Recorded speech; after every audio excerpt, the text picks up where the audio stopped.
बेटा बाप को एक अनाथ आश्रम छोड़ने आया था। साथ में बाप के सारे कपड़े और कुछ ज़रूरी सामान का बैग भी लाया था।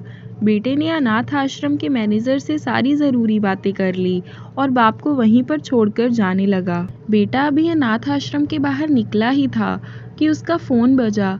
फ़ोन उसकी पत्नी का था, जो दूसरी तरफ से पति को कह रही थी, वापस आने से पहले ससुर जी से कह देना कि किसी भी छुट्टी या त्योहार पर हमसे मिलने नहीं आएंगे तो भी चलेगा। आप वहीं पर खुशी से रहिए और हमें भी यहाँ सुख से जीने दीजिए। फोन रखकर बेटा वापस अनाथ आश्रम में जाता है। बेटे की नज़र अपने बूढ़े पिता पर पड़ती है, जो अनाथ आश्रम के मैनेजर से हंस हंस कर बातें कर रहे थे और काफ़ी खुश भी लग रहे थे।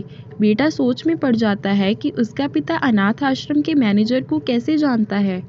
थोड़ी देर इंतज़ार करने के बाद जब उसका पिता मैनेजर से दूर जाता है, तब बेटा मैनेजर के पास पहुंच जाता है और उससे पूछता है कि आप मेरे पिताजी को कैसे और कब से जानते हैं।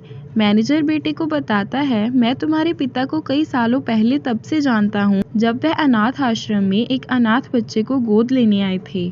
दोस्तों, कुछ समझ में आया?